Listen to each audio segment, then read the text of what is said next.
एक बार की बात है, भगवान बुद्ध अपने शिष्यों को बता रहे थे कि लोगों के कर्मों का फल क्या होता है, इनका निर्धारण कैसे होता है। वह अपने शिष्यों को एक कहानी सुनाना शुरू करते हैं। किसी गांव में एक साधु रहता था जो दिन भर लोगों को उपदेश दिया करता था। उसी गांव में एक नर्तकी थी जो लोगों के सामने नाचकर उनका मन बहलाया करती थी। एक दिन गांव में बाढ़ आ गई और दोनों एक साथ ही मर गए। मरने के बाद जब ये दोनों यमलोक पहुंचे तो इनके कर्मों और उनके पीछे छिपी भावनाओं के आधार पर इन्हें स्वर्ग या नरक दिए जाने की बात कही गई। साधु खुद को स्वर्ग मिलने को लेकर पूरा आश्वस्त था। वही नर्तकी अपने मन में ऐसा कुछ भी विचार नहीं कर रही थी।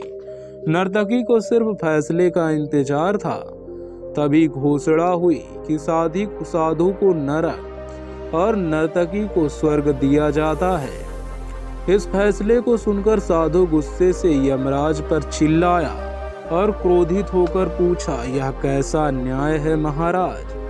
मैं जीवन भर लोगों को उपदेश देता रहा और मुझे नरक नसीब हुआ, जबकि यह स्त्री जीवन भर लोगों को रिझाने के लिए नाचती रही और इसे स्वर्ग दिया जा रहा है। ऐसा क्यों?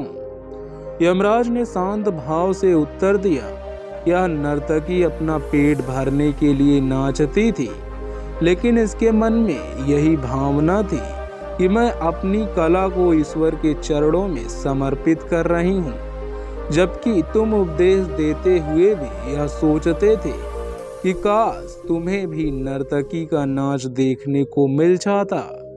हे साधु, लगता है तुम इस ईश्वर के इस महत्वपूर्ण संदेश को भूल गए कि इंसान के कर्म से अधिक कर्म करने के पीछे की भावनाएं मायने रखती हैं। अतः तुम्हें नरक और नर्तकी को स्वर्ग दिया जाता है।